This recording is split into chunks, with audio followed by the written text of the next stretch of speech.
where we talk about languages and language learning and all sorts of other stuff, and we play games. This is Elise with an update on the ongoing Inessa Armand translation project. We now have 37 of the 38 extant essays and speeches by Inessa Armand translated into English for the first time, and we are just short of the halfway mark on the fundraising progress as well. This enrichment of the English language Marxist canon has only been possible with your support, and it's been a real lifeline for me. So anyone who would like to support this project can find links in the description for how to do so, and everybody who has already supported it has my sincerest thanks. Perfect. Okay, 3 of 4. El hospital 還元一級の先というのは、本当に誰も知らない字ばっかりでしょうね。私は Okay, we've leveled up and it is time to pick another language. Mood är tröttare än vanligt. Maten är färdig.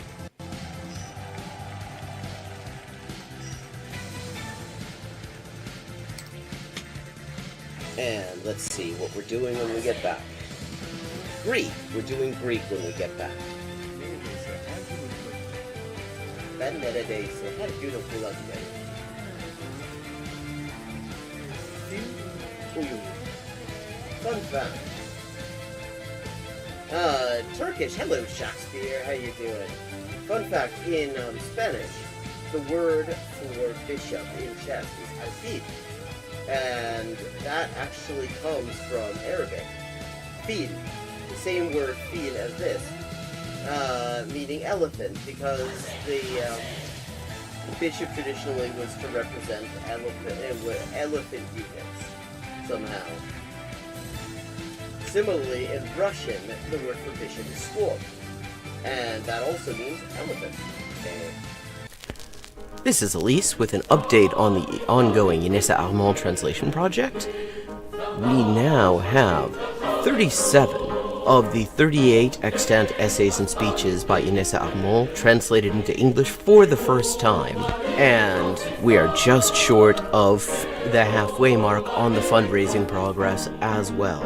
This enrichment of the English language Marxist canon has only been possible with your support, and it's been a real lifeline for me.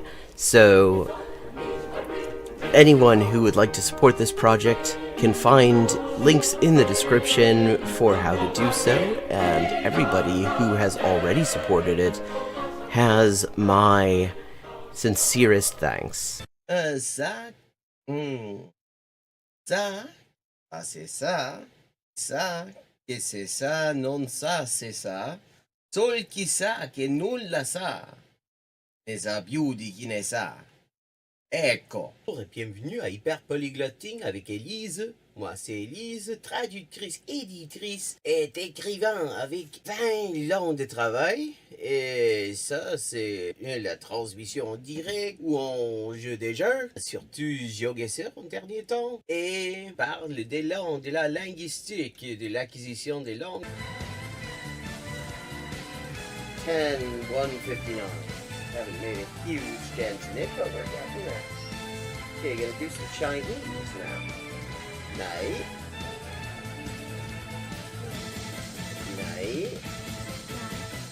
Man. Bien. Yo. 5.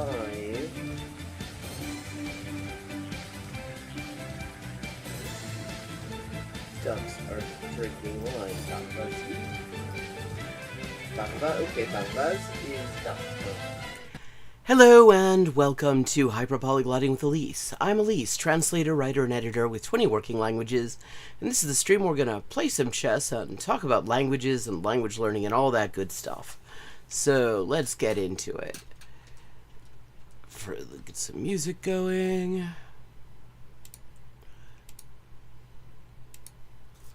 I'm feeling like a little Leningradskaya today.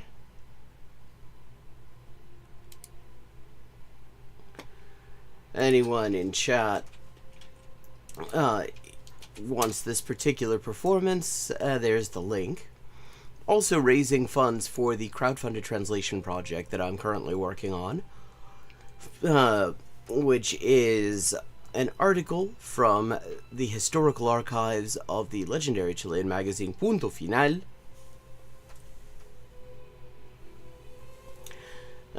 talking about some very questionable financial dealings by the CIA-backed Christian Democratic Party. I'm trying to raise $450 to cover the cost of the translation, and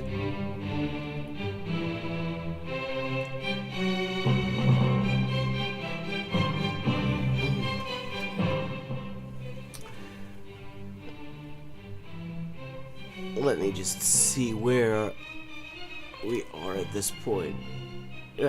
290, so I'm trying to raise another 150 to cover that, and that will help me translate interesting and worthwhile things for everyone to read, and also just to help me cover my expenses and keep afloat in a really, really rough economy for translators.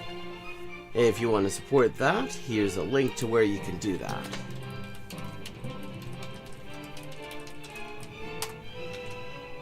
Okay, now let's get started.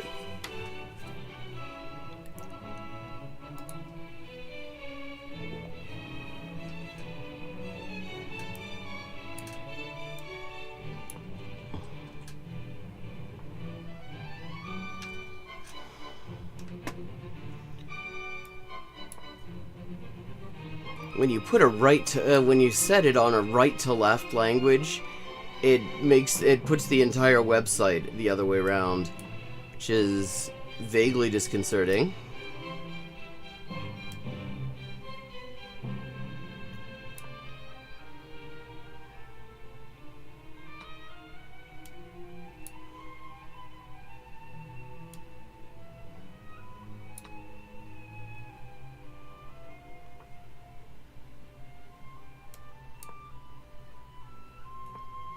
How's everybody doing today, chat?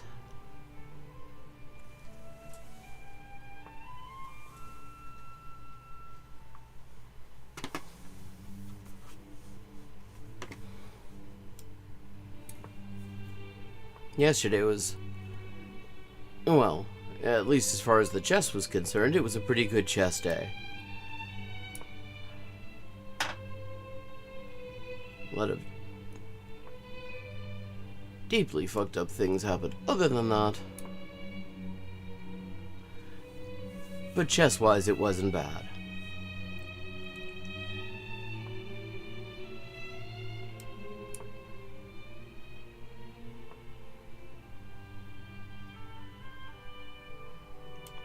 Okay, so I have the bishop pair here.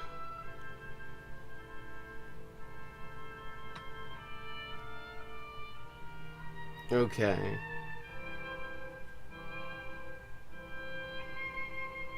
Interesting idea here. What? Okay, what? I mean, the queen can't go there, certainly. Because then I just take. So I think this is just a free knight and a structural defect.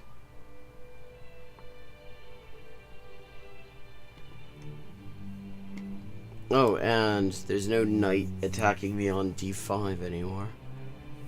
So I can get a knight on d5, which is a nice place to have one.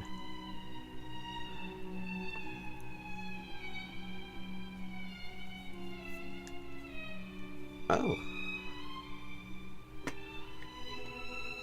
And we can take a nice little forkful.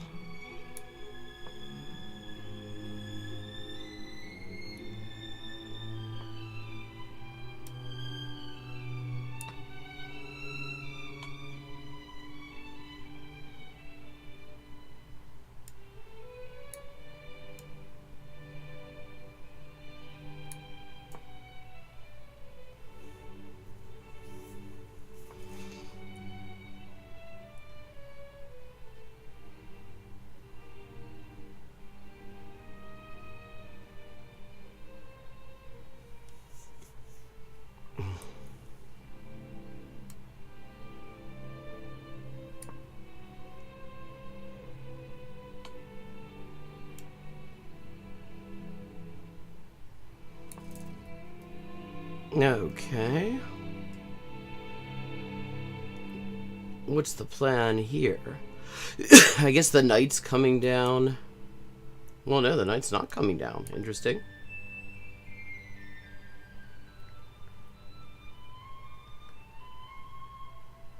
This still has me up material, too.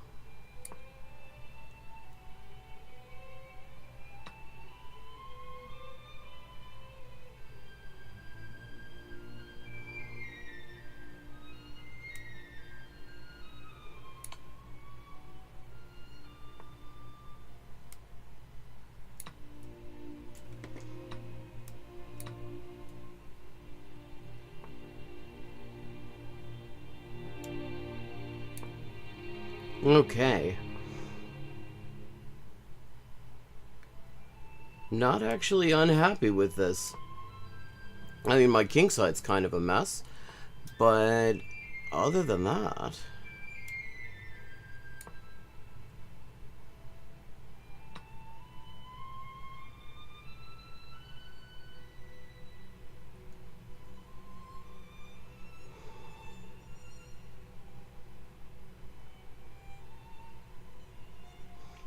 that was not a great move, and I did lose some material as a result of it. However...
Okay. Yeah, that was not great.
Okay, one thing I would really like to do is Oh, well, I really can't do that at all.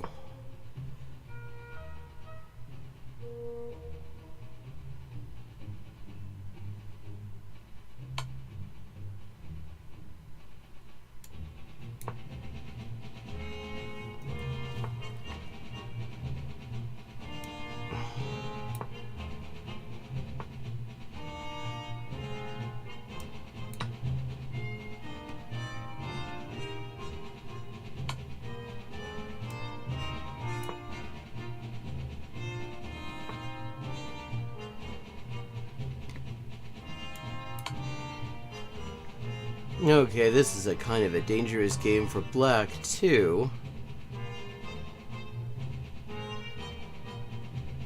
Ooh. I mean, not least because now I won a bishop.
GG's.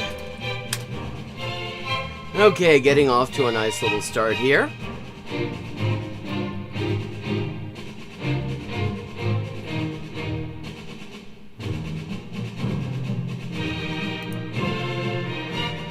Okay, got the white pieces again. Orin alır. Türkiye'deki.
Okay, what do we got here? Kind of okay with that, I suppose.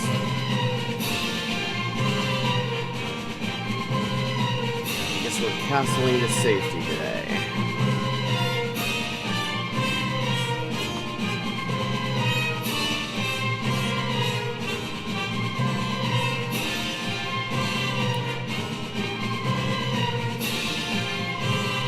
Fix that pawn there.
Okay, let's trap that knight.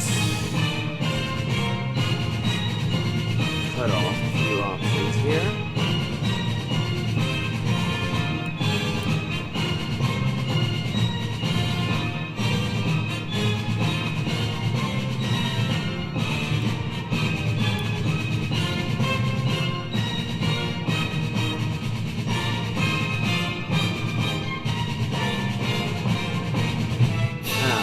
Okay, that's not great.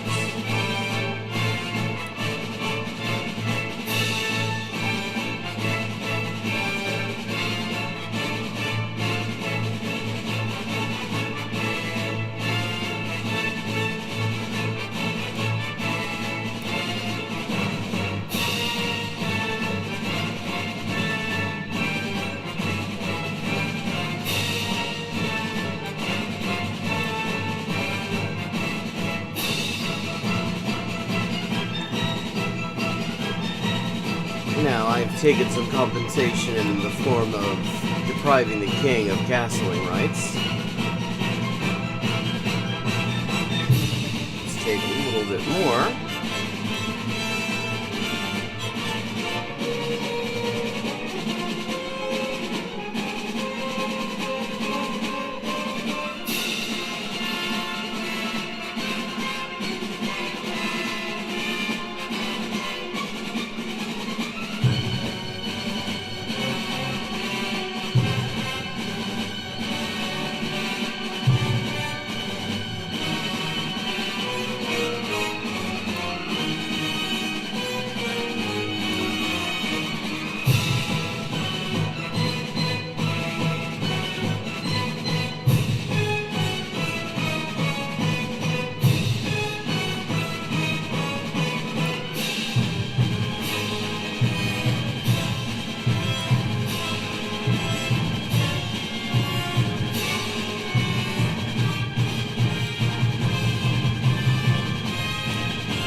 I see. Black did see that.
Very active dark squared bishop here that isn't doing a whole lot, except that it is very carefully eyeing that long diagonal.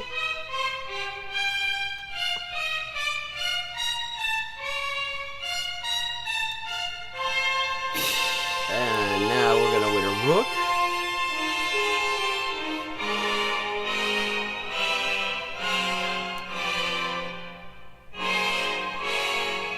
Or hang on.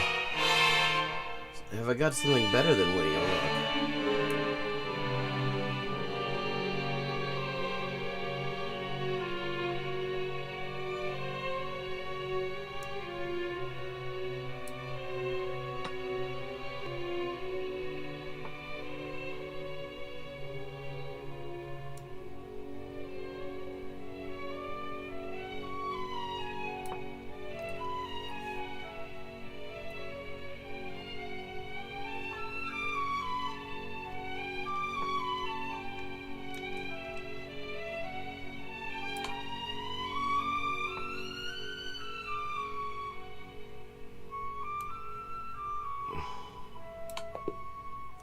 There we go.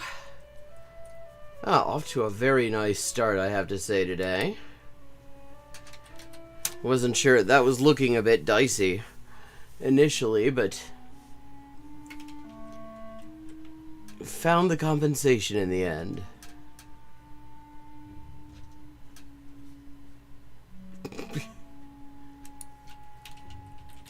Apparently, Ireland supporters are now supporting England in the Six Nations.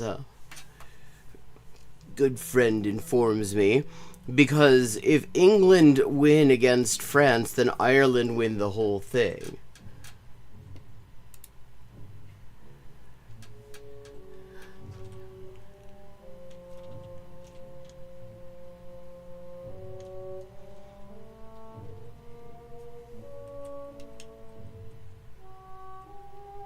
Okay.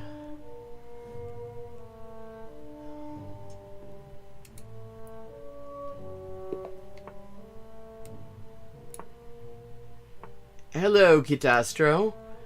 Oh, well, my current ELO at, 10 minute is 1097. I had a bit of a losing streak. It was, and normally, most of the time, it is between 1100 and 1200.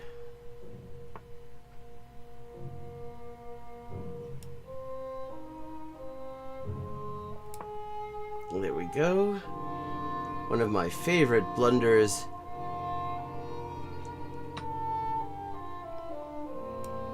Yeah, why not?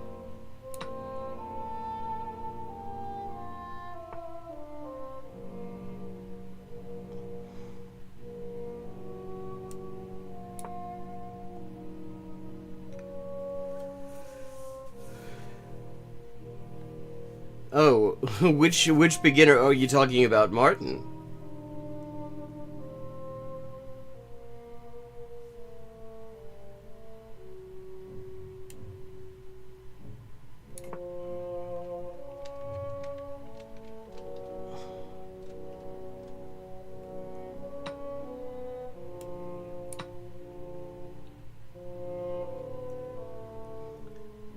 Okay.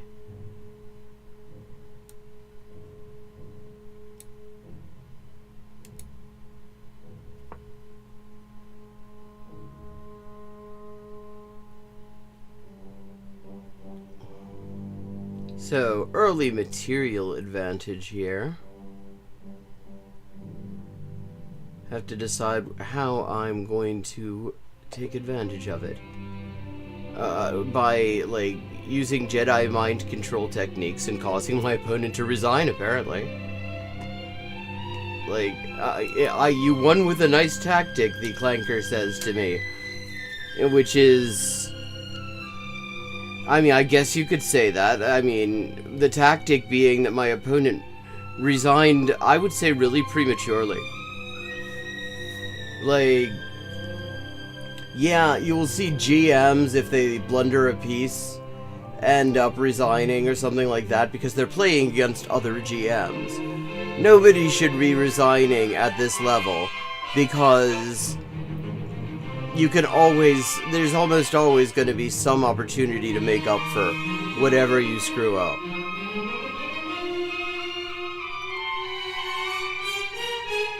So today is so far the day that I finally get back over 1100. Okay, here we go.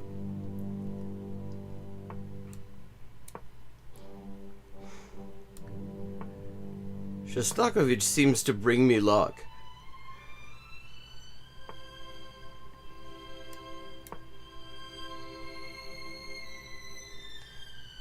I have generally had very good chess sessions when I'm playing the Leningradskaya.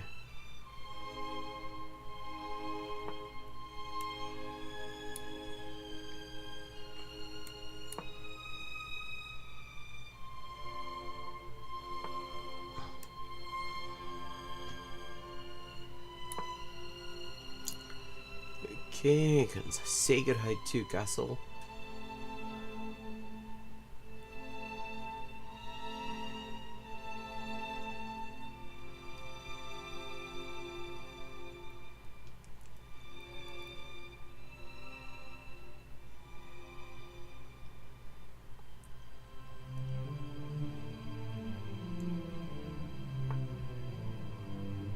Okay.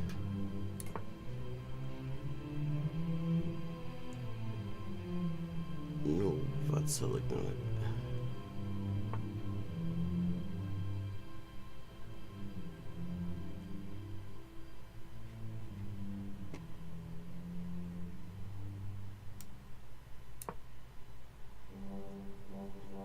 Okay.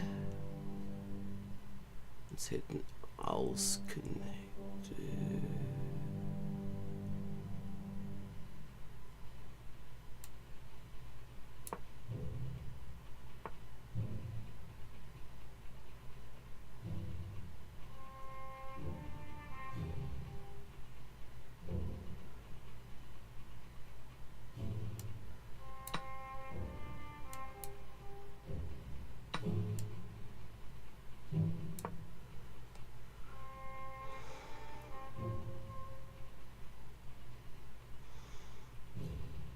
Okay.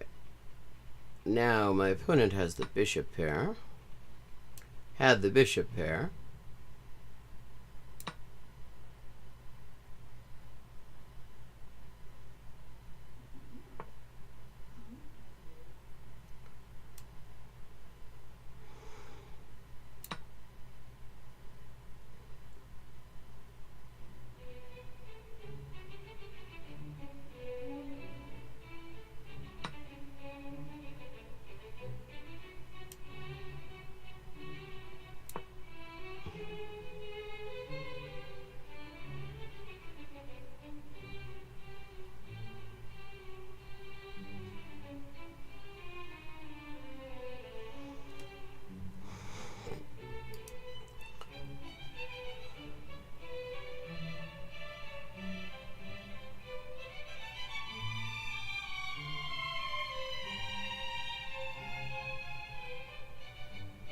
Okay, wat gaan zwart doen? Ah, dat is niet slecht, niet? En...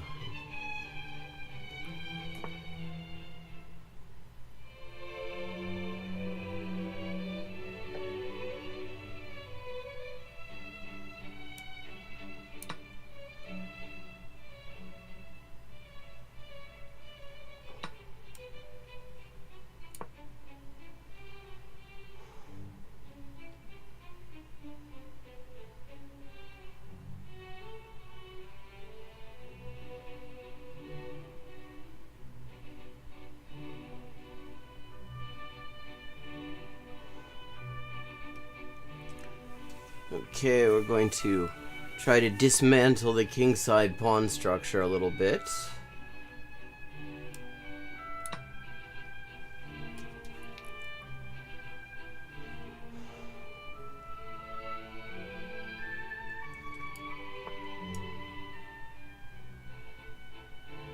Interesting choice.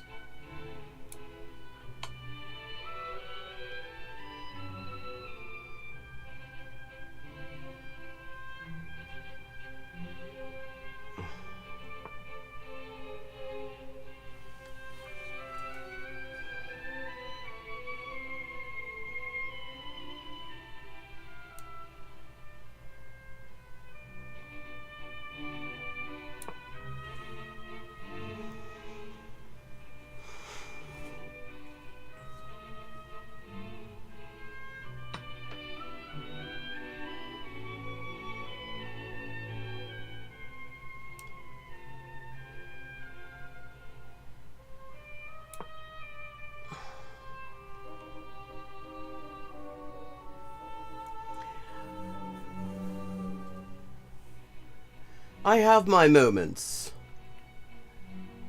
I definitely have my moments. When I'm playing at my best, I'm definitely massively underrated. It's just kind of rare that I am playing at my best.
One thing I have to watch out for is this pawn structure around my king, actually.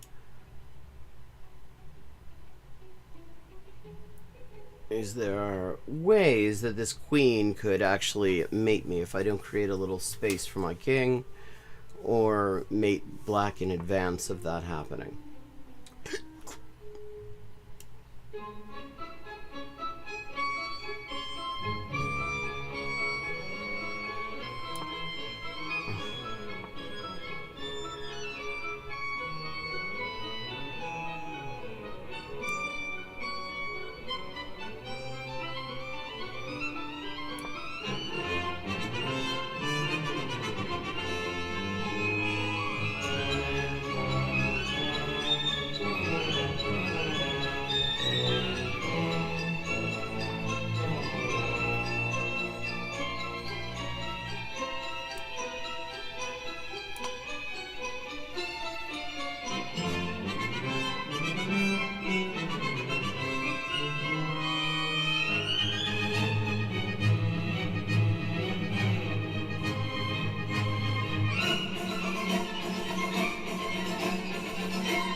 Okay, actually that bishop was kind of bothering me anyway. So, not a bad time.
Okay, my time situation isn't bad.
Ok, ¿qué voy a hacer? Fran MH7. ¿Qué voy a hacer ahora, bro?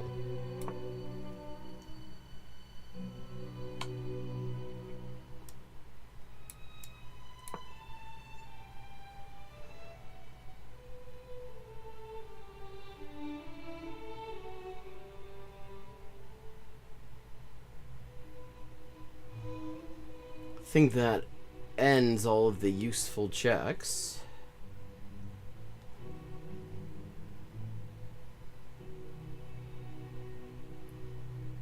And my opponent is running out of time.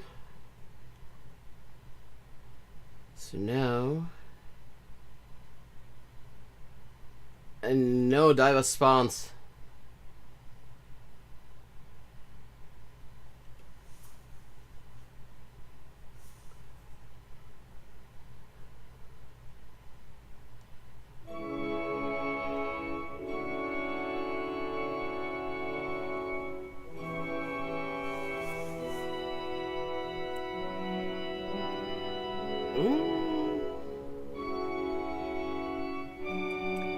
Ja.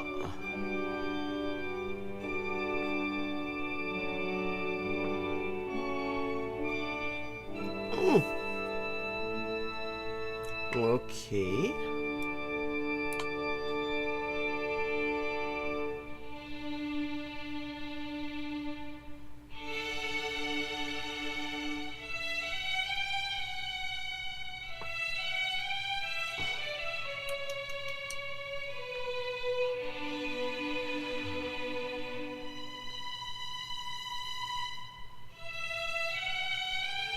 Ah, see? No, they're just trying to avoid getting mated, mostly.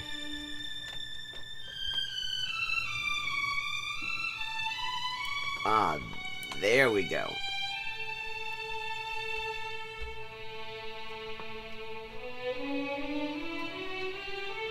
Wat gaan we ons doen?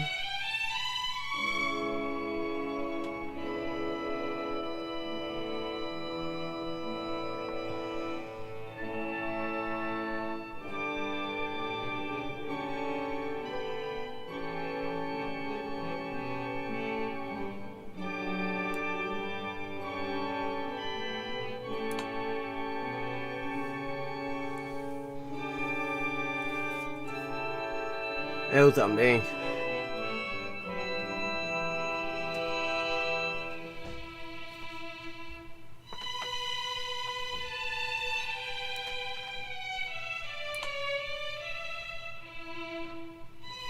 Here we go. Only one move now.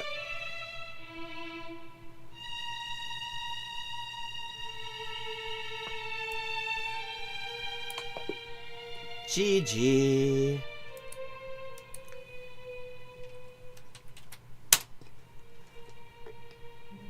Okay.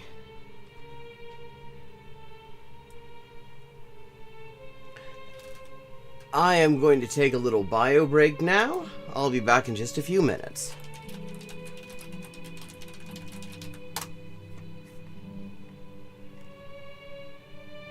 Hi, and welcome to Hyperpolyglotting with Elise. I am Elise, translator, editor, and writer with 20 working languages, and this is where we talk about languages and language learning and all sorts of other stuff, and we play games. This is Elise with an update on the ongoing Inessa Armand translation project. We now have 37 of the 38 extant essays and speeches by Inessa Armand translated into English for the first time. And we are just short of the halfway mark on the fundraising progress as well. This enrichment of the English language Marxist canon has only been possible with your support, and it's been a real lifeline for me. So anyone who would like to support this project can find links in the description for how to do so, and everybody who has already supported it has my sincerest thanks. Perfect. Okay, 3 of 4. El hospital 還元一級の先というのは本当に誰も知らない字ばっかりでしょうね。私は Okay, we've leveled up and it is time to pick another language. Mord är tröttare än vanligt. Maten är färdig.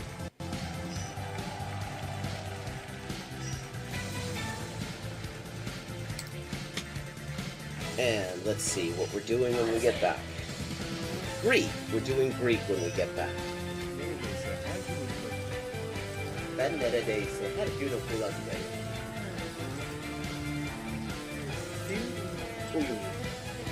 Fun fact. Turkish. Hello, Shakespeare. How you doing? Fun fact, in Spanish, the word for bishop in chess is alfil. And that actually comes from Arabic. Fil. The same word fil as this. Meaning elephant, because the bishop traditionally was to represent elephant units somehow. Similarly, in Russian, the word for bishop is skor, and that also means elephant. Okay. This is Elise with an update on the ongoing Inessa Armand translation project. We now have 37 of the 38 extant essays and speeches by Inessa Armand translated into English for the first time, and we are just short of the halfway mark on the fundraising progress as well. This enrichment of the English language Marxist canon has only been possible with your support, and it's been a real lifeline for me.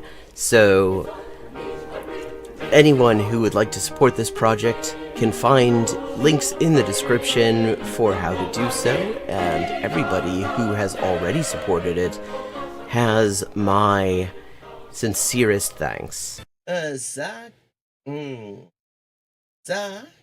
c'est ça, che c'est ça, non ça, c'est ça. Sol chi sa che nulla sa, ne sa più di chi ne sa. Ecco. Bonjour et bienvenue à Hyperpolyglotting avec Élise. Moi, c'est Élise, traductrice, éditrice et écrivain avec 20 ans de travail. Et ça, c'est la transmission en direct ou en jeu des jeux, surtout GeoGuessr en dernier temps. Et parle des langues, de la linguistique, de l'acquisition des langues. 10-159. Haven't made a huge dent in it, but we're getting there. Okay, gonna do some Chinese now. Nej.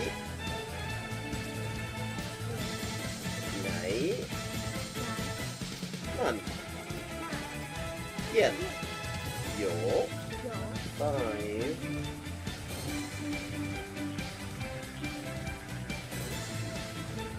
ducks are drinking wine. Parvati. Okay, Parvaz is duck.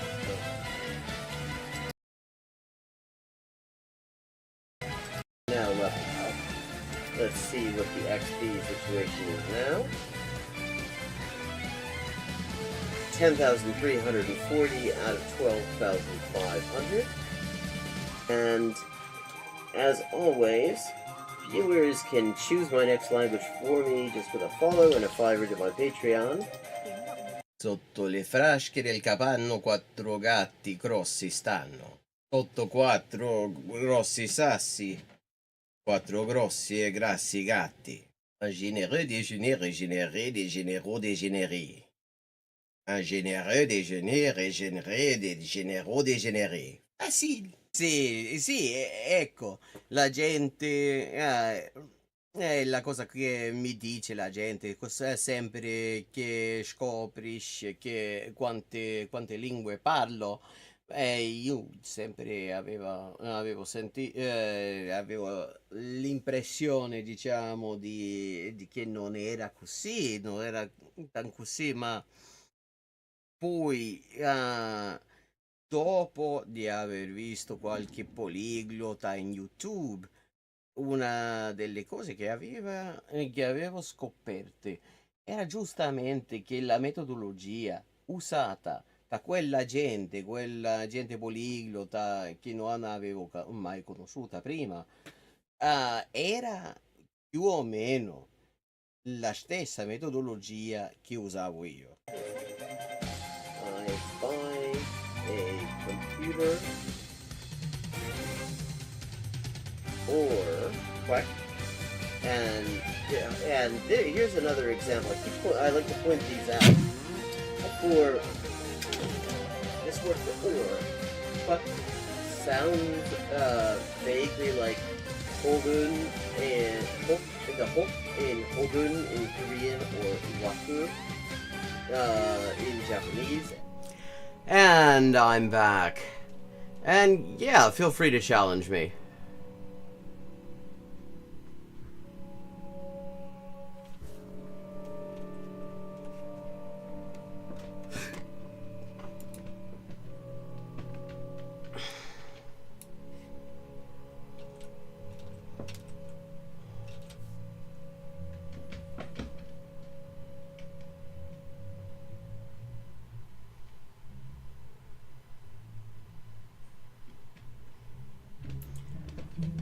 Hello.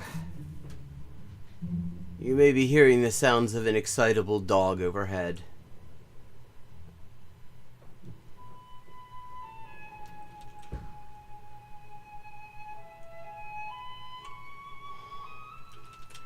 Anyone who is enjoying the music and would like to know where to find it, this is Leningradskaya Symfonia by Shostakovich, and that's the link to this performance, which is conducted by Semyon Bычkov.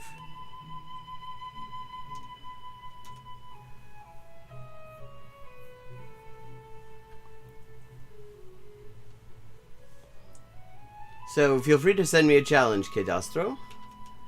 Ekvach.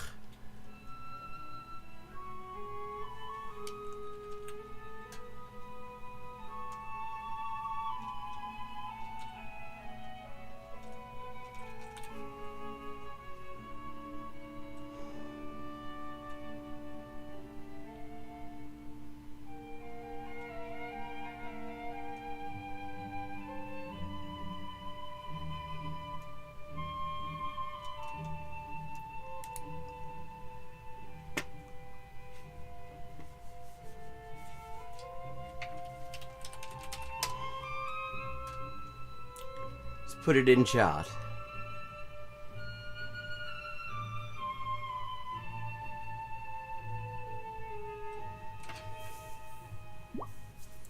Okay.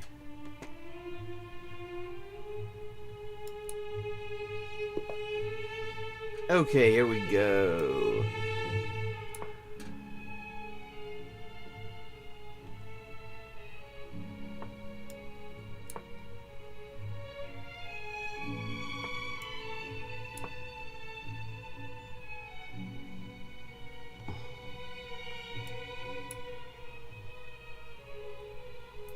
Gonna start out with a little English.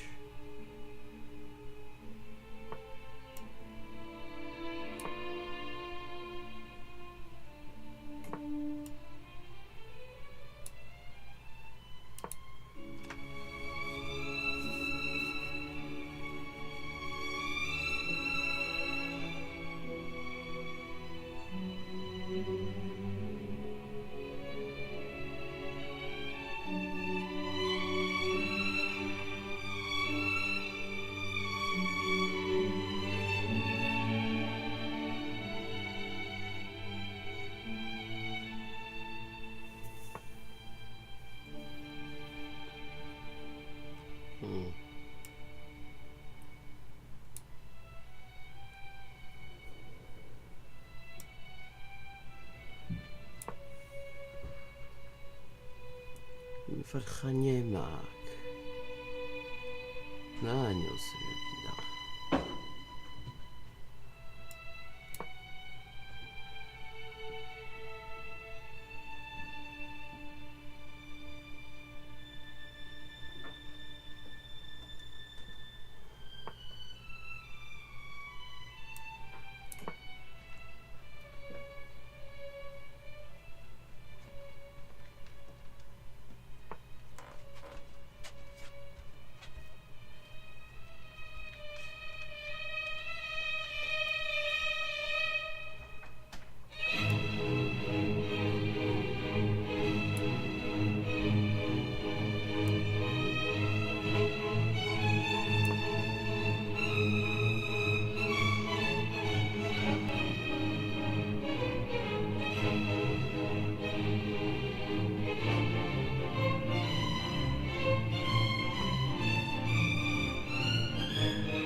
Interesting.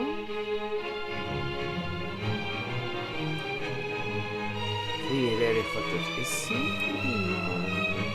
Let's have a new baby cake.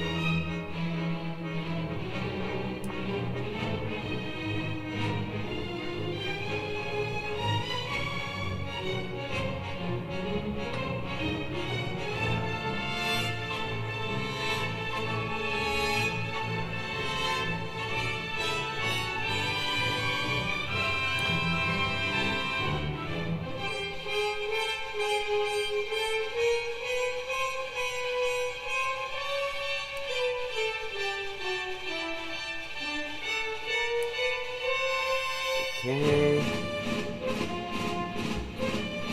So far we're equal on material here.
Well, as I say, it's all about finding ways to make up for your losses. You never know when compensation is going to make itself available.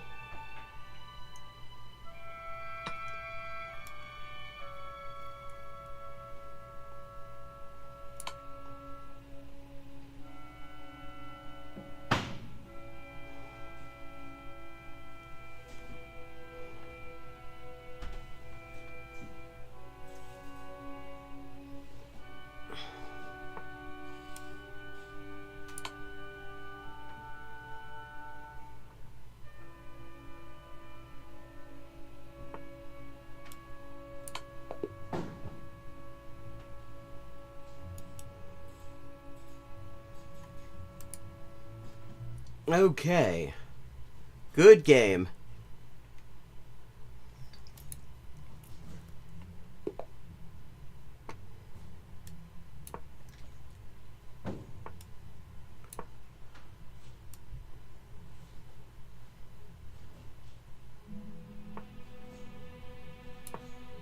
Well, when the rating disparity is that big, lasting is already a result.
I'll protect my queen there.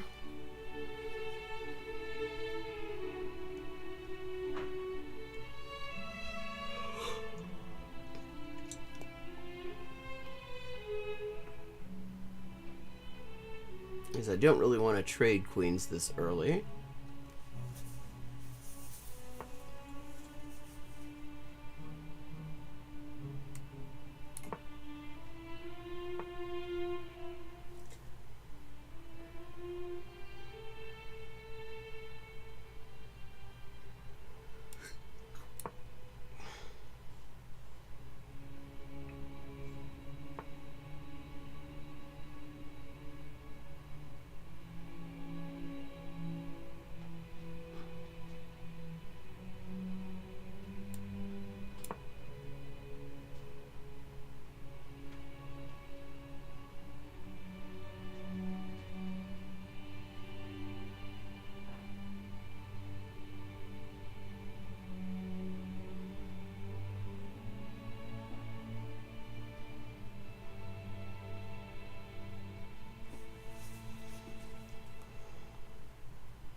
Yeah, kind of thought that might be coming.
I think this is coming at this point.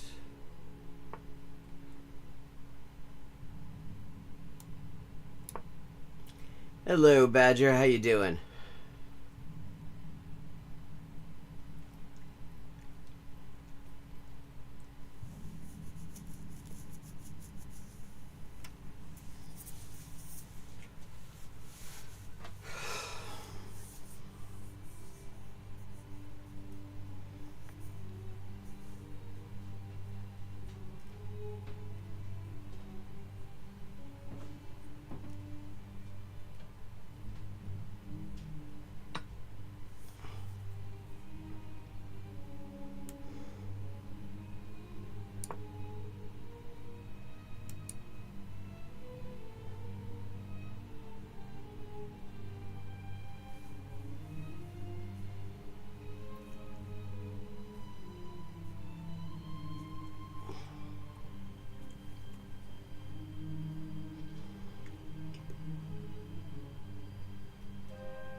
Oh, lovely.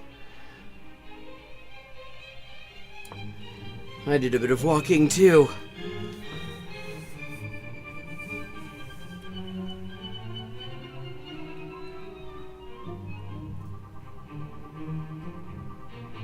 Those are the ugliest fucking vehicles ever.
Oh, nothing gives them the balls. They have to get the balls on a subscription plan, actually.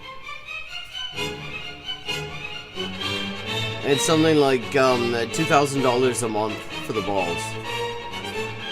Otherwise, you just get the truck, and the truck is only good in that if you immerse it in water, it will very briefly serve as a boat.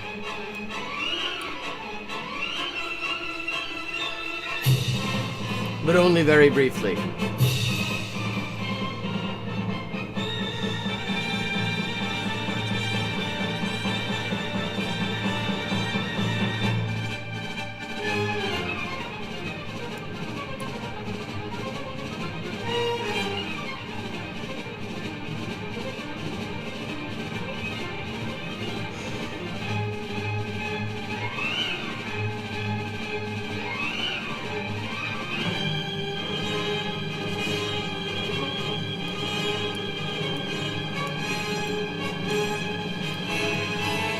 D1's, that is what they were hoping for, I kind of figured.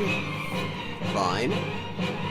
I'm okay with that because they land on D8, it's massively overprotected.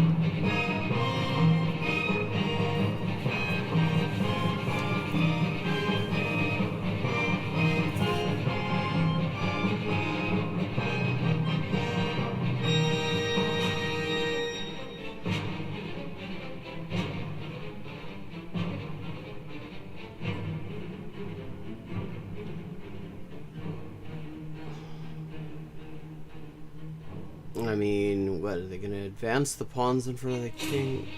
What is a good move for white in this position? Just retreating the rook. Okay.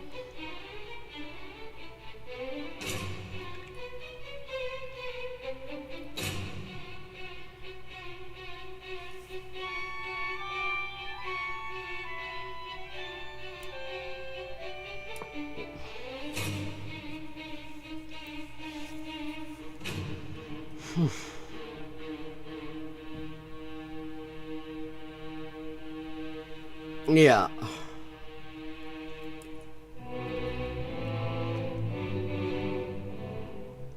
I mean, I just spending money on something that just the entire aesthetic says piece of shit.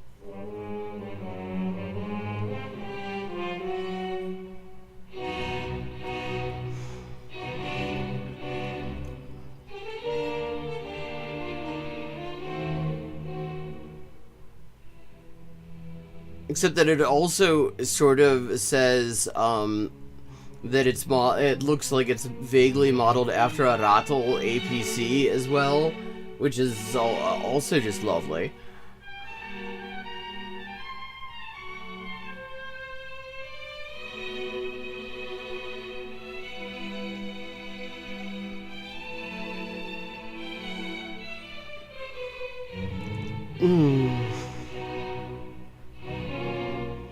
Oh wow. Oh, I'm doing very well on time here.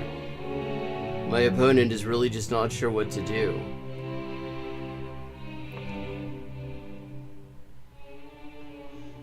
Interesting choice.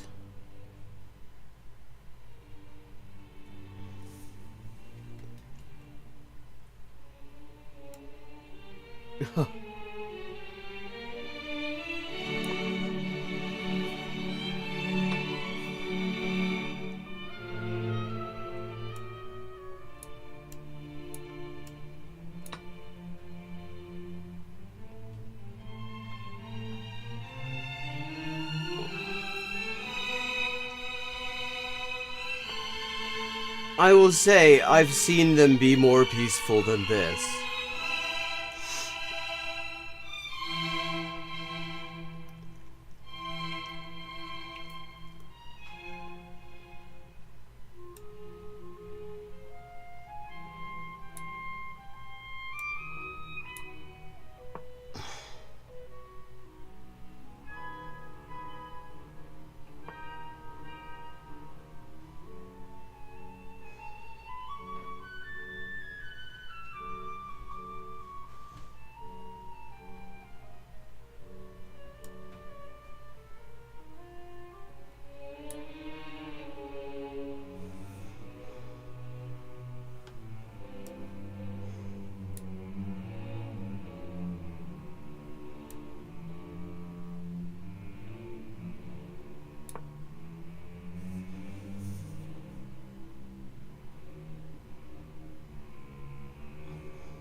Oh, I mean, there are.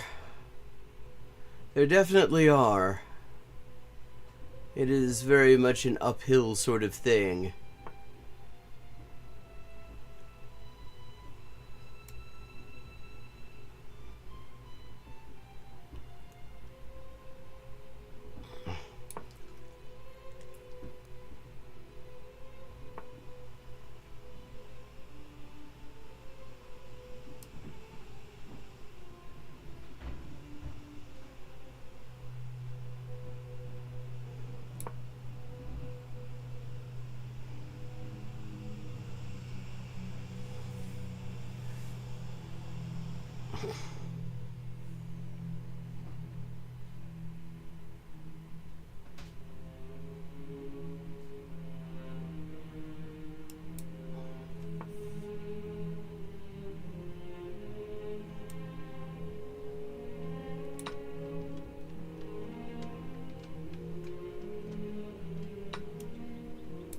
Just slowly needled my opponent here into making a really not very good move.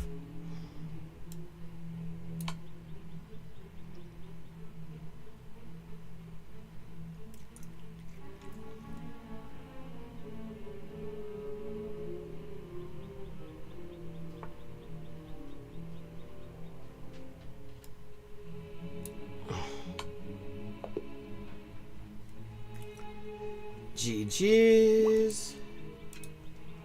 Yeah, okay. Rematch. Fine with a little rematch.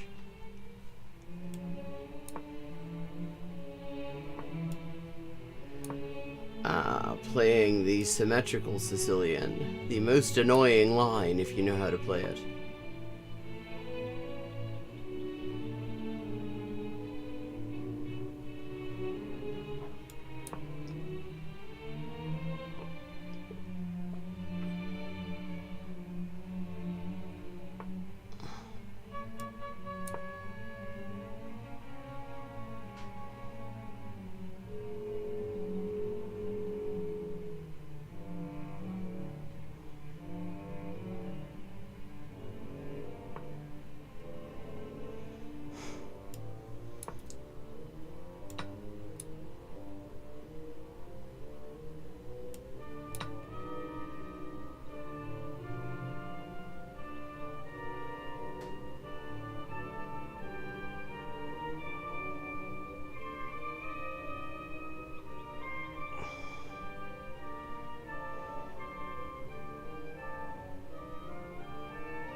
The thing is, sometimes it looks like things aren't moving, but things are sort of moving in a very kind of background kind of way.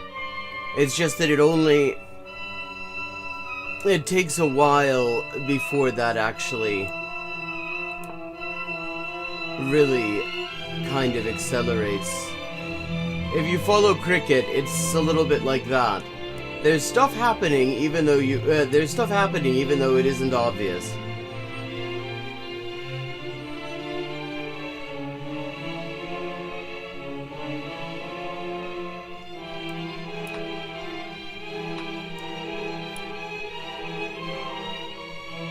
Hey Riveroon, how you doing? Ooh, fork.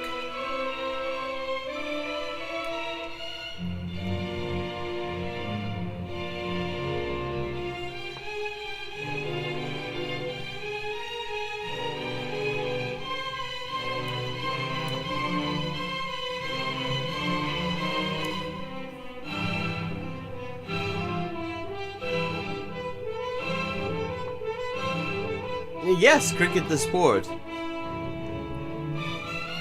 In Test cricket too, you have a dynamic where it often seems like nothing's going on, but that's because certain things are happening invisibly.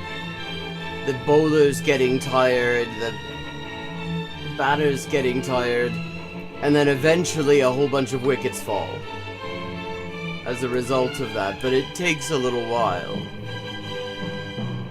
It is slow and attritional for a long time.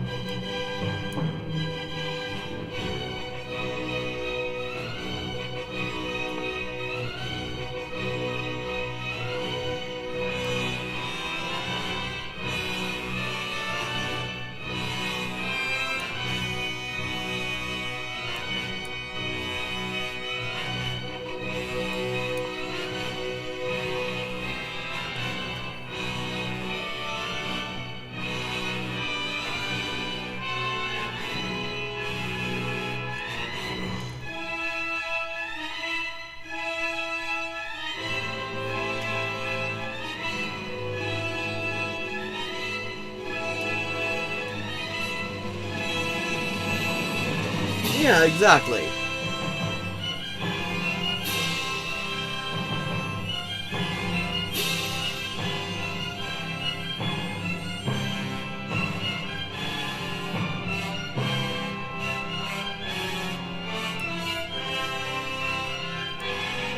a sport played by picnics.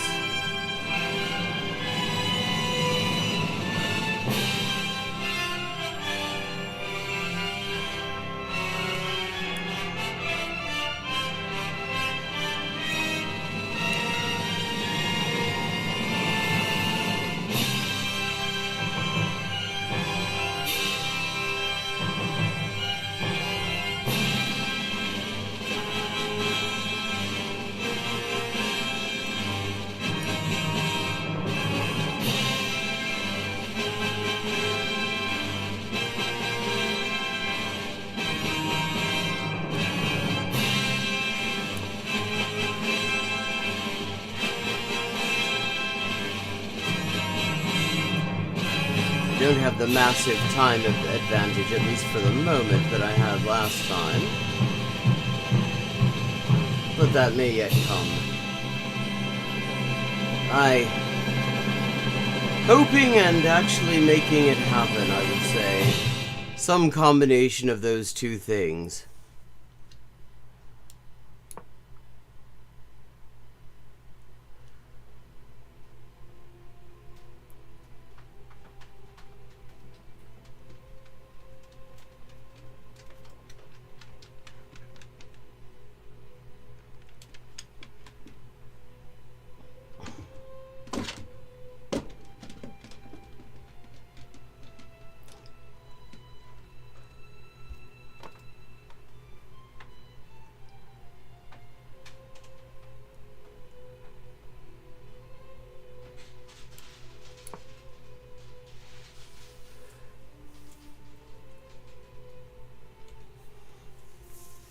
Ooh.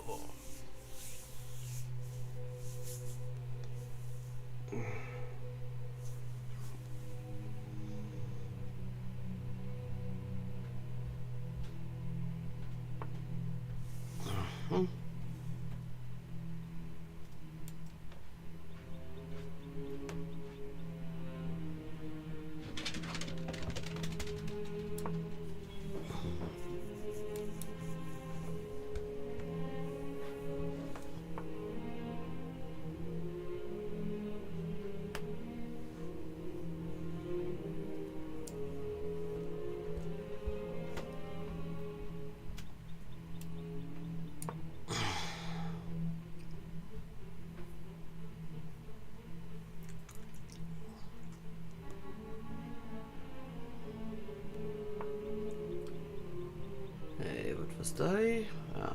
This next knee.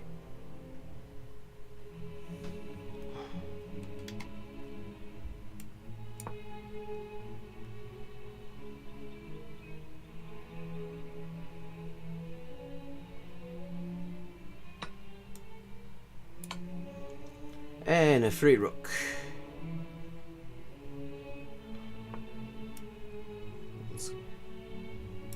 Krijg je free rook.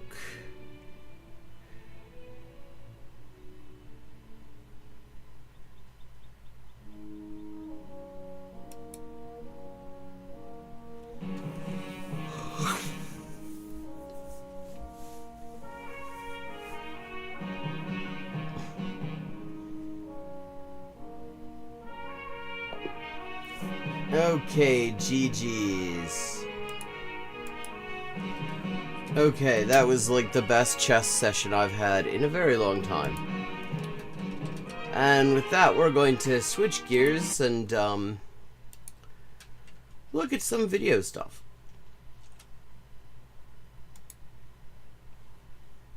For the last little while.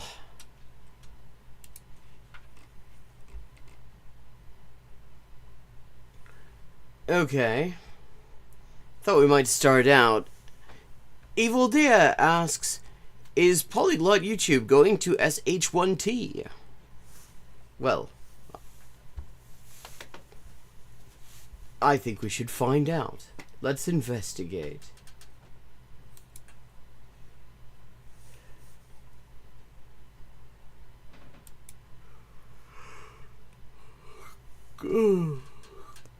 What's up, grinders? Well, let me get my chat widget about to come seen. Boy. Welcome back to the channel, and today we're going to be reacting to a video from old mate Kevin Abroad right here. What's really going on in Polyglot YouTube? Now, I haven't done that Okay, I've never heard of Kevin Abroad. many reacts to Kevin, but he recently. What the fuck is a reachedly? Can we make that a word, guys? I hate this. My brain operates at a speed that's faster than my mouth, and I just have this We've noticed. tendency to just randomly join multiple words. I mean, One just thing, and it becomes a word. Anyway, so we're going to be doing a react to this, and he reached out to me because he stole some content from one of my videos, and he's like, can I use this? And I was like, yes, of course. I literally just steal entire videos, so of course you can go steal my content. Now, before I do that, I have actually done a react to him once before. Well, a more on this video if you have not seen this. This video is fucking epic, okay? Yeah, he does... okay, skipping a bit. YouTube. Hi, I'm Kevin. I've been a YouTube polyglot for 9 years and a real-life polyglot. Ooh, can you just imagine openly saying I'm a YouTube polyglot? That's... I mean, you openly say I'm Evil Dia. asking for trouble. Okay, anyway, let's keep going. For like 15 years? I don't know. I lost count after my third identity crisis. You know, every time someone wears glasses in a video, like this, okay? Every time, what I think is, what can I see in the reflection? Like, what can you guys see in the reflection? Let me have a look. Oh, you can see the camera, you can see Elmo. Like, I'm always looking for, oh, is there like someone tied up in the corner or something? You know, I always want to see what's in the reflection. It always, like... Which I hope means I can bring a bit of wisdom, let's say, on the topic of language learning. And since I've been around the online polyglot and language... Okay, I've never heard of this guy. But legally gay is a sentence? I would have said it was a phrase. Yeah, there's no verb. There's no predicate. Space for a while, I think it's safe to say that I know what's up. So in this video, I'd like to talk about online... Well, now that we've got his credentials, let's start with my own credentials, because people always... That won't take long. Why do people watch Evil Deer? I am a professional shit poster. Okay? Yeah, okay. I will say, that is accurate. That is absolutely what he is. In like every field that exists out there, because I've worked in so many different areas, so I'm just really good at pulling on random threads and then just causing entire careers to collapse. Polyglot content and what to look out for when consuming that content, and also some lessons I've learned along the way from being an actual polyglot myself. Confession 1: polyglot YouTube is performative as hell. That is... Well, I mean, obviously it is. I mean, it is, but like by definition, videos, streams, it's all you're performing things. There is, it's like inherently performative. So goddamn true, it is not funny. Okay, so you get basically two types of YouTube polyglots. Okay. Oh. The first group is they've got a very curated image, like they've made themselves look very like that. They have like. This is the image I want to sell. Well, I mean, that's YouTube. That's like how that works. I don't think that's a specific polyglot YouTube thing. Presented in this perfect light, I hate your guts. Okay, like they just, if someone even critiques them, they're like, delete that shit, and then it obviously goes. Oh, I mean, he's talking there about the fact that he did a video. I mean, I would have assumed I kind of was. I am a polyglot and I am on YouTube, but... Well, yeah, I mean... Stream where if you even react on, you get copyright striked. But then you got the other... Oh, I mean, what he's doing here, this is really actually kind of dishonest on his part. Because he has pointed out himself that he is aware that her problem was that... his video was directing a whole bunch of harassment to her, and he has shown absolutely no concern at all about that. And instead, he has like tried to claim that it is about hiding her own failure when the video was an experiment in the first place. So she wasn't promising results, so why would she need to hide that the results were not necessarily as expected? She has specifically said that it was ever since he did his video reacting to it, she was getting a whole bunch of harassment, and that's why she wanted him to take it down. Group, okay, and then the other group will just sit there, just spewing out complete bullshit. Just That's the group that he's in. bullshit out. You call them out, you say shit, they don't care. They just keep doing it, bro. They just ignore it. I mean, case in point. Existence. It's like you got the two extremes. They're both highly performative, but then the two What does that mean, highly performative, though? Like, I mean, of course, this is all a performance. Like, I mean, videos, you're making a videos, I hate to break it to you, Evil Dia, but you're being performative too. It's all, like, making videos is a fucking performance. Yeah, exactly. She wanted to see, like, basically how well she would do learning Farsi with certain methods of hers in 6 months. And he reacted to that. And I will say his like reaction, I looked at it and I mean it was fairly mid. But apparently it caused a whole bunch of just trolls to zero in on the Polyglot Effects channel. And she got a whole lot of harassment. She ended up taking down the entire Farsi series because of all the harassment she was getting off of it. She wanted him to take down this video, the video that seemed to be directing the harassment there. At least she says that the harassment immediately started after he posted it. And of course, does that mean it was because of it? It's not clear. But if somebody told me that that was happening on account of, potentially on account of a video I posted, I would want to know more. Like, I mean, I would be concerned about that. He has shown zero concern about it and has not even been particularly honest about it either. extremes of sensitivity. One side does not give a fuck. If you call them out, you call them a liar or anything, they just keep doing the same shit over and over. And then the other side, you point out like there's a hair out of place, and the next thing you know, you've got the Gestapo at your door ready to take you on. Okay. Oh, so like people objecting to his videos, that's the same as Nazi Germany, you see. God. We're gonna start with a big one. I'm gonna need you to hold my hand while I say this, but I can't do that, my man. I'm married.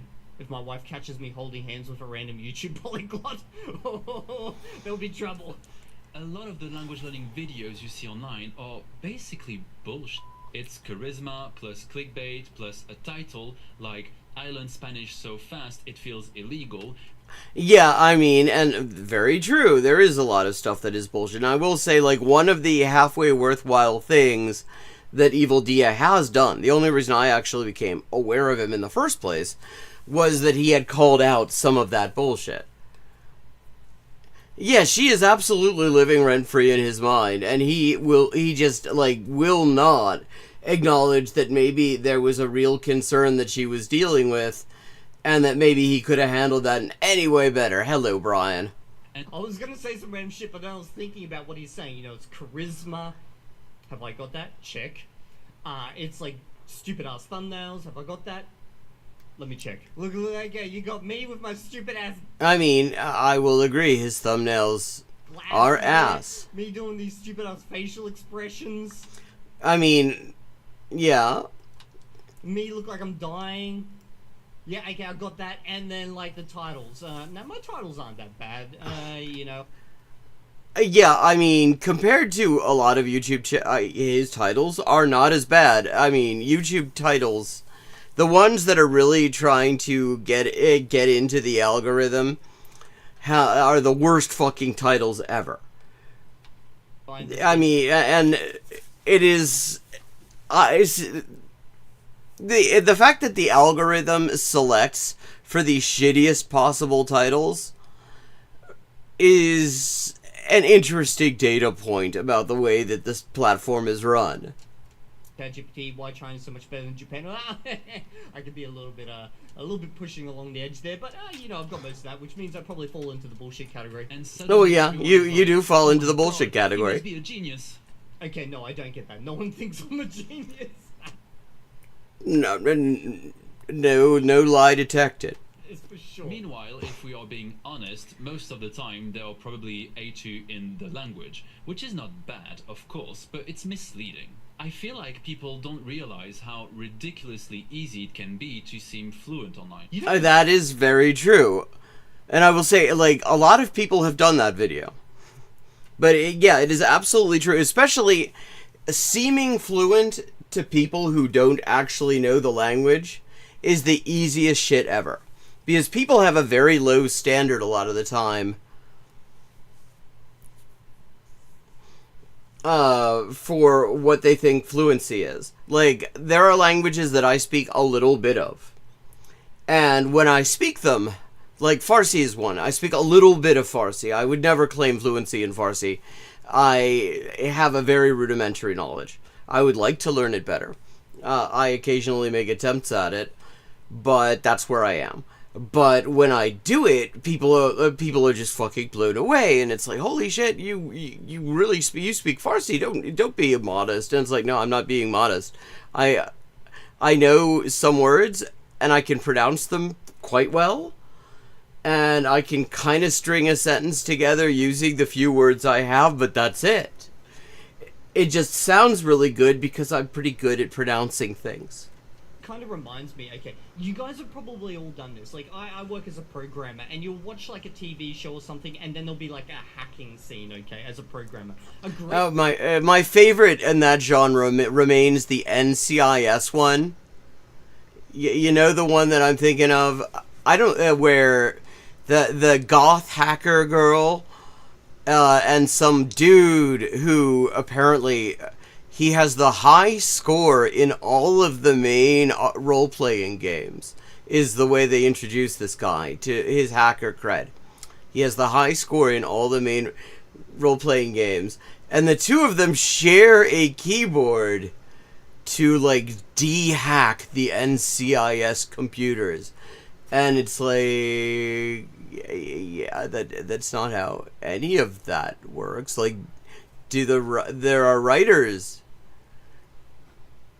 allegedly working on NCIS. They would, one imagine, know how keyboards work, like how you use them anyway. And apparently, like, nobody on the NCIS crew understood how keyboards, what you do with a keyboard, because you can't actually have one person write it using one half of the keyboard and the other one using the other, because, like, you need the whole keyboard in order to type. An example is the movie Swordfish. If you guys haven't seen it, it's a great movie, but there's a hacking scene in it where there's guys trying to hack the computers, and he's like rotating this cube and shit and all this type of stuff, and I'm like, ooh, cube rotation. Well, yeah, you gotta rotate the hacking cube. I mean, how are you gonna hack? You don't rotate the hacking cube. What kind of dev are you? You haven't even got a hacking cube. That's how you hack?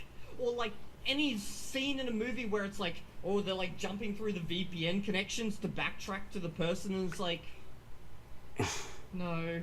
And then the worst part is the person on the other side's like, oh, they've broken through the first VPN. Oh, the second one. Yeah. None of that. That very true. None of that is how that works. What is this? What is this? It's like I barely know how any of this works. I know that is not how that works. What it is with like languages, you know, once you speak a language and then you see someone who's like faking your language, you're like, bro, what is this? What do you do? And then you look at the comment section, everyone's like, wow, he's so amazing. You're like, what is going on here? Yeah, I mean that is very true. That is very true, because if you don't know a language at all, it is easy to sound then it is easy to think that somebody's fluent if they know even a little bit. The website is down. Sales guy versus web dude. No, I have not heard of this. What sorcery is this? I'm just so confused. It parallels perfectly, because like when my dad saw Swordfish and he saw that hacking scene, he fully believed that because he knows nothing about computers. But boy, oh boy. Well, I mean, it's a hacking cube. Oh yeah, geen probleem. Coming right up. I know his boating and knots. And every time there'll be like a movie and someone does a knot, like they're on a boat or something, they tie something, or like something like in a prison or something that gets tied up. But that Oh, I like, thought he meant like Speed. yeah, I'd get out of that in 2 seconds. Well, that one he's like, yeah, no, you're not getting out of that. And it's like, it's just so many instances, okay? So many instances of this type of thing. If you are in the know, it looks ridiculous. But if you're not in the know, it's just completely normal. You rehearse a simple script, stick to the safest vocabulary, film 20 takes, and choose the one where your accent sounds decent. And bam, suddenly you look like a prodigy. It's basically I can't even be fucked doing that in English. We noticed. linguistic cosplay, and the audience, they eat it up. Because many people don't necessarily understand how... This is incidentally how, like, so-called AI translation has any foothold at all. Like, in any other fucking industry, it takes no time for people to be like, yeah, this thing can't do that. You know, programming, wow, it's putting in vulnerabilities that were patched 10 years ago. Yeah, this is like a malware buffet. You know, if they're doing fucking art, it's like, that's not how many fingers people usually have. Or, like, that perspective is fucked up. It looks like a Hitler painting. Seriously, if you look at Hitler's paintings, they look like Gen AI. Like, the perspective is fucked up. It's all oddly lifeless. I mean, you can see why they rejected him, is what I'm saying. He was AI, clearly. But with translation, the people using it probably do not understand either the source language or the target language. And so they just look at the output and it looks legit, it's kind of coherent. So they assume it's okay. Okay, man, I keep interrupting him, but like, he's talking about linguistic cosplay here. It's so true. Okay, it is so true. But at the same time, I was thinking we should actually do that, like linguistic cosplay. When someone speaks Chinese now on, they need to be wearing like a full-on Tang Dynasty outfit or something. You know? Like, in order to speak Chinese, you must be wearing that outfit. I'm so tempted now. I'm so tempted just to wear random outfits. Editing works, or what fluency actually looks like. Yeah. So they see... Yeah, I mean, and of course the thing about this medium is all you really actually see is what's coming out of somebody's mouth. But their knowledge of the language is something that's going on in the head. You know, the process of understanding. Like, you could have a video where somebody's speaking, one person is speaking to the other person in, I don't know, Indonesian. Or, isin nebele, right? And the other person's just sort of nodding. You know, they're just nodding, and occasionally it's like, ha, you know, kulunggile. And, well, that is a video, potentially, of somebody comprehending Indonesian or isin nebele. But you can't actually see the comprehending going on, because the comprehending's going on here. We can't actually represent that in a video. So, that is also why one of the things that is really a weakness of... He used to do these polyglot investigations. I mean, I don't think he's actually stopped doing them. I just think that he hasn't done one lately. And he would point out all sorts of things. It was actually, like, more rigorous than you would expect just looking at him. He did a little bit of proper homework on those. But the weakness is you're looking at how somebody's talking into a camera with nobody to interact with, and essentially acting, and people can be entirely, you know, totally fluent in whatever language they're speaking, and that's still kind of an unnatural situation that you end up... God, I'm sorry, I do keep yawning. That's still going to you might still sound really, really awkward in the language, just because it's kind of an artificial situation. Short edited video of someone speaking and go, damn, he or she must be fluent, when in fact, we can't know for sure. For all we know, that person might only sound fluent in that one carefully edited moment and absolutely crumble if you try to have a real conversation with them. True. And honestly, maybe I'm going to play devil's advocate Or a vice little versa. bit, but I don't think it's completely their fault. After all, platforms reward sensationalism. It Yeah. really depends on the intention and what the person says. Like, you can come out here and do a full speech and let's say Chinese and not speak Chinese. Like, you put together a video and stuff. But as long as you're honest about it, and that's what I always say in my videos, as long as you're honest about what you're doing to your audience, and your audience actually understands your limitations, I have no issue with someone doing that. It's like if someone says, look, I speak 20 languages, but each one of these languages I'm a complete and utter noob in them, like I'm a beginner, and then they make a video where they speak those 20 languages. Yeah, okay. Skipping ahead, though.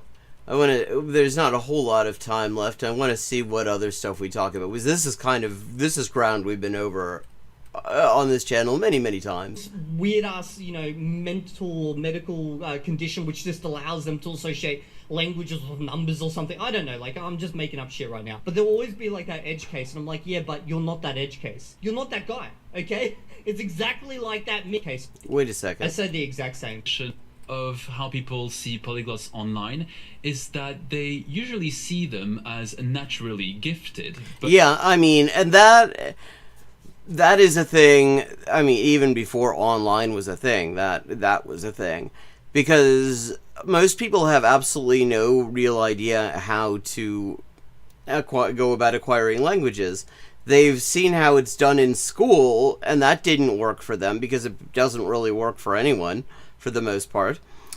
And so they just think they're bad at languages, and they see somebody who's actually, acquired a bunch of languages, and they think, oh, that person must be good at languages. And it's like, no, not at languages, at knowing how to acquire them. That's the skill. That is the real skill there. Not, everybody, language is a human species trait. Absent, various forms of pathology, of brain damage and things like that, language is a thing that we just do to varying degrees. And, of course, depending entirely on and what language we're going to do will depend very much on the environment that we live in. But what you can be good or bad at is the skill of actually knowing how to acquire them. And that also depends on your access to resources and how much time you have and a lot of other things as well. The reality is years of repetition, effort, and daily discipline. In my opinion, and I said the exact same thing, and every now and then I'll get a critic down in the comment section. They'll be like, oh, what about this random case over here, this person who's got, like, I don't know, freaking some weird ass, mental or medical condition which just allows them to associate languages with numbers or something. I don't know, like, I'm just making up shit right now. But there'll always be like that edge case, and I'm like, yeah, but you're not that edge case. You're not that guy, okay? It's exactly like where the reason I want to point that out is because some people think that unless they've got motivation every single moment that they're learning the language, well, then it's not for them. No, it's like any other skill out there. There's going to be times where it's just like, I don't want to do this. And really, the thing to do in those situations is to do something else. I just don't want to do it. Today is not Chinese Day. I don't want today to be Chinese Day. And I'll be like, yes, I get it, but try make it Chinese Day. Yeah, this is actually a great way to work towards abandoning language learning, actually. Because the more you make it that, the closer you get to being able to actually use it for anything you want to use it for. that would be crazy. What I'm saying is that it comes from pretty normal activities, nothing exciting and nothing to write home about. That's why whenever people try Yeah, I mean, the thing that makes it worth writing home about is precisely that a lot of people don't realize how well certain very basic things work. come up with crazy and overly complicated language learning methods, my brain always goes, what the f***? Adding... That is true. I mean, it depends. Maybe this is the thing that they've found that works very well for them, applying certain general principles. And that is one of the things that is actually a challenge, I think, to a lot of people, is you hear a method described, and you have to sort of learn to separate between the sort of broad general principles that make the method work, assuming the method does in fact do the thing that it's supposed to do. Separate between those broad general principles and the specific application in a specific case. And that is a challenging analytical task that a lot of, it's not something that anyone is really being taught in school for the most part. It isn't something that you grow up necessarily being taught how to do, but it's an extremely important skill. True, but I don't know why my brain is so scattered. But he's like, it's not that crazy or complex, And I'm just thinking, let's invent a new method. We're gonna call it the skydiving method. You're given a parachute, you're thrown out of a plane, and you have to repeat the entire Spanish conjugation table for like various different verbs. And unless you do it perfectly, by the time you hit the ground, you ain't releasing on the parachute. Like, it just doesn't unlock. We'll just call it like the crash and burn. Well, just literally the crash method. On to my previous point, I feel like it's also very easy to see the fact. Yeah, I mean, it does take time to process and digest information.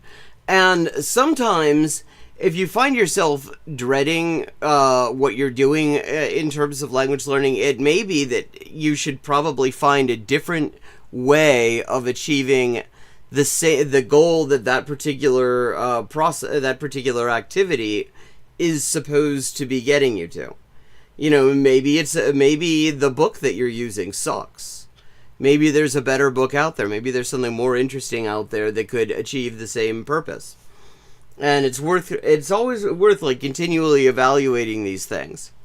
Final result of someone being fluent, but you might not realize the thousands of hours behind it, and that can kind of cloud your judgment a little bit. But the funny thing is, it actually clouds your judgment even once you've done it. Because, like, for example, I got to fluency in Esperanto, okay? And obviously at the beginning, I was struggling because I'd never learned a language before. In the middle, I had my struggles. And at the end, well, it's never really the end. But, like, I'm at the point where I'm completely fluent. I can use the language. And now when I look back upon it, I'm just like, it doesn't seem that hard. Like, I can't really remember the struggles as much anymore because, well, I've used it so much now. And then it kind of creates, like, this idea in your head that, oh, well, this will be easy. I'll just do it Apparently again France won the Six Nations. You realize that it's like you've gone through traumatic memories and then your brain has pushed those memories down so you don't remember them anymore. It's like, remember the good times, evil dear, remember the good times. And then you're like, wow, it's so good, I'm just gonna go do it again. Why do I do this to myself? Why? But yeah. If you're aware of all the time it takes to become fluent, I think it's worth noting that the older you get, the more effort it takes. I have not actually seen that has not actually been my experience at all. To me, in my experience, there's been a curve, because it took a lot of effort before I started to understand what methods I was using that were really working well. And so that process of really sort of refining my approach, there was a lot of effort on the way to that.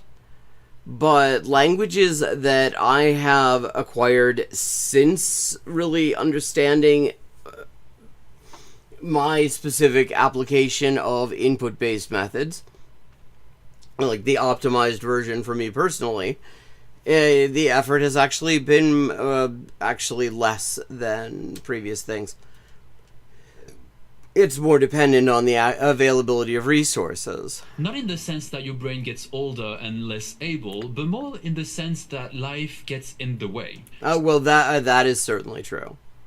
Sorry to be depressing for a minute, but if you're a grown-up, you have a job, responsibilities, maybe children, and that takes time away from, doing language learning, potentially. You can't spend hours every day learning a language like you could when you were at school or uni. So naturally, yeah, obviously it really depends on life thingies. Like, wow.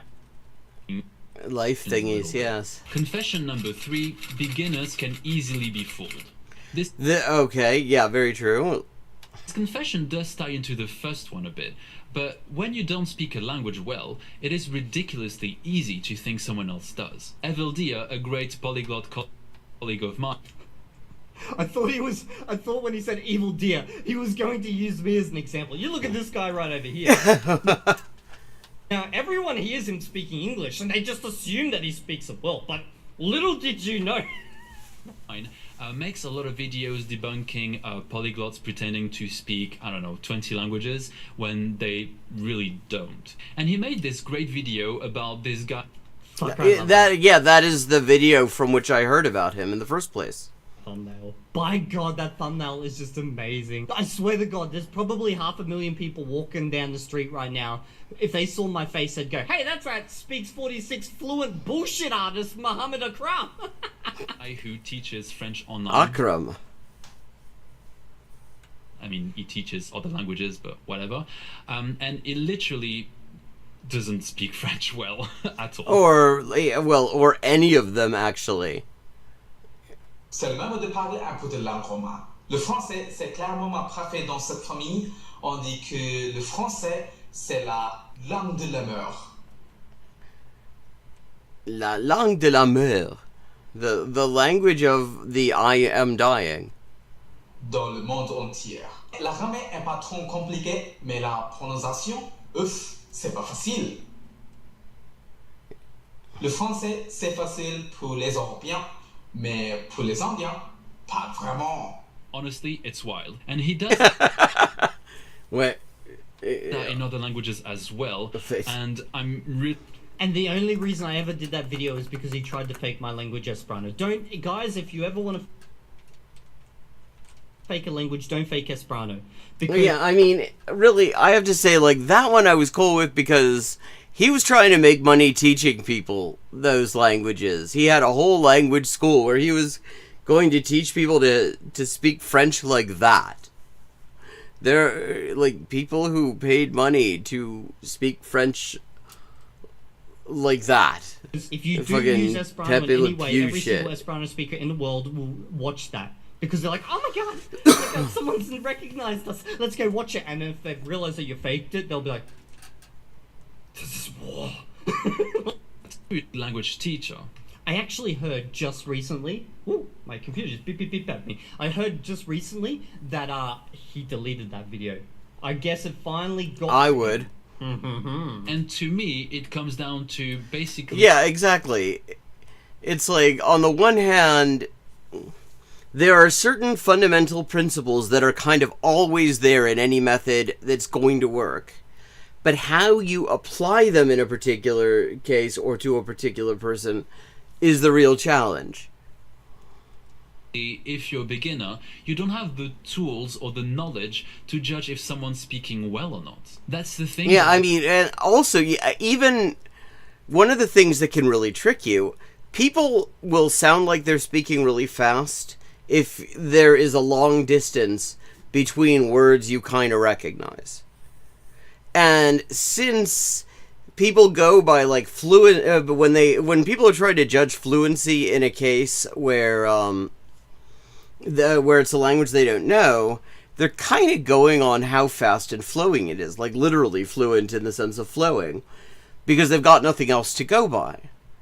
But if you don't understand any of it, then it's going to sound really, really fast, because none of it is actually making it into some sort of category in your brain.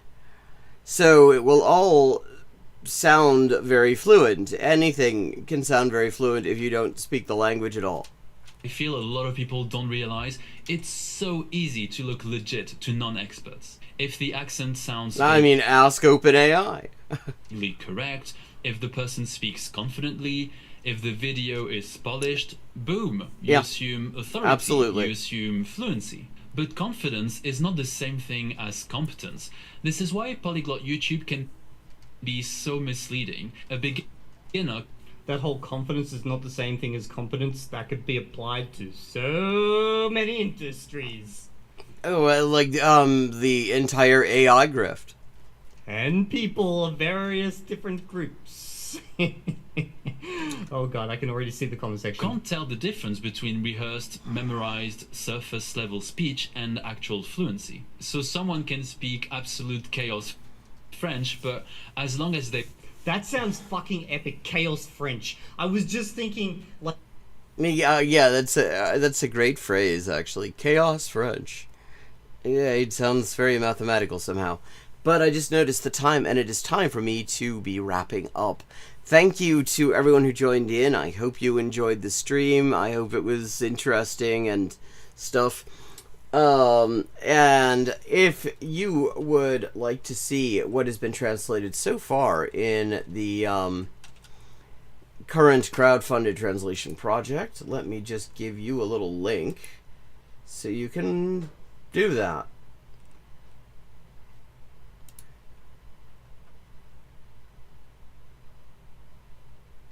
No, it's absolutely disastrous at translating.